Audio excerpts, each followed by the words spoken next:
क्योंकि आरएसएस चाहती है कि लोग भूख से मरे, लोगों का आर्थिक स्थिति खराब हो और उसकी जो विचारधारा है वो हावी हो और लोगों को अपने शिकंजे में लिया जा सके। लोग देख रहे हैं कि इनका झूठा राष्ट्रवाद जो है वो जनता के सामने बेनकाब हो चुका है।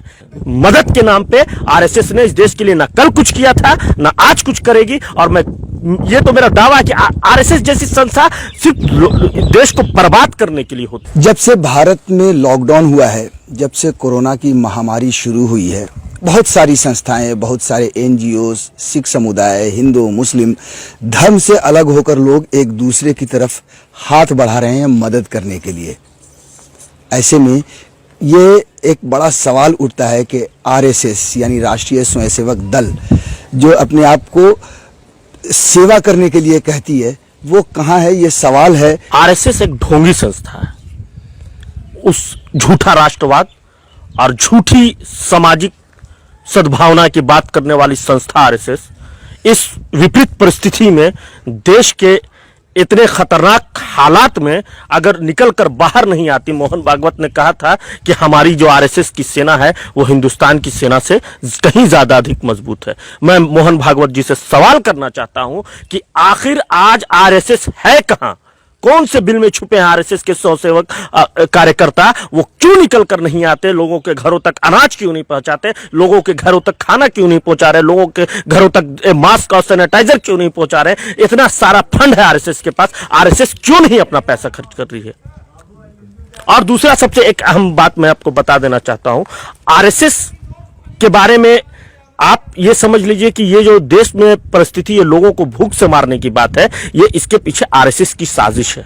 क्योंकि आरएसएस चाहती है कि लोग भूख से मरे, लोगों का आर्थिक स्थिति खराब हो और उसकी जो विचारधारा है वो हावी हो और लोगों को अपने शिकंजे में लिया जा सके। ये एक बहुत गंभीर परिस्थिति है, इससे लोगों को समझना चाहिए। और आरएसएस जैसी संस्था का पोल खुल चुका है और लोग देख रहे हैं कि इनका झूठा राष्ट्रवाद जो है वो जनता के सामने बेनकाब हो चुका है। इनके झूठे राष्ट्रवाद के सामने आज पूरा देश इन्हीं का बीज बोया हुआ है। हिंदुस्तान में हिंदू, मुस्लिम, सिख, ईसाई, मंदिर, मस्जिद, यहां तक कि कई मंदिरों के ट्रस्ट भी बाहर निकल कर आ रहे हैं कि लोगों तक मदद पहुंचाया जाए। आरएसएस के लोग क्यों नहीं आ रहे हैं? आरएसएस में मोहन भागवत, भैया जी जोशी और इतने बड़े बड़े नेता हैं जिनकी अकूत संपत्तियां इतनी हैं कि वो अगर अपनी संपत्ति का 5% भी खर्च करेंगे तो देश की अर्थव्यवस्था चल निकलेगी।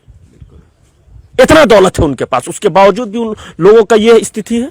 वो बाहर निकल कर नहीं आ रहे हैं आरएसएस के लोग। ये बहुत गंभीर परिस्थिति है। आरएसएस के बारे में लोगों को सोचना पड़ेगा और आरएसएस जैसी संस्था को जितना जल्दी हो सके इस देश से भगाना होगा। अगर आरएसएस ज्यादा टाइम तक इस देश में कार्यरत रही, जिंदा रही, तो मैं ये कह सकता हूं कि हिंदुस्तान नहीं बचने वाला।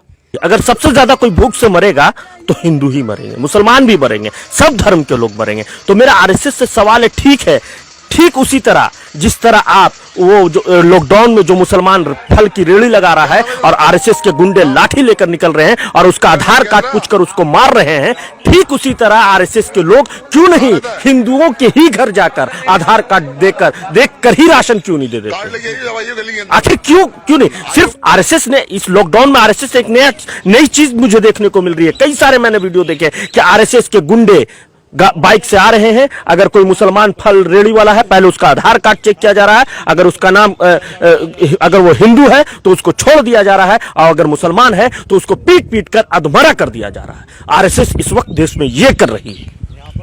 मदद के नाम पे आरएसएस ने इस देश के लिए ना कल कुछ किया था ना आज कुछ करेगी। और ये तो मेरा दावा है कि आरएसएस जैसी संस्था सिर्फ देश को बर्बाद करने के लिए होती है।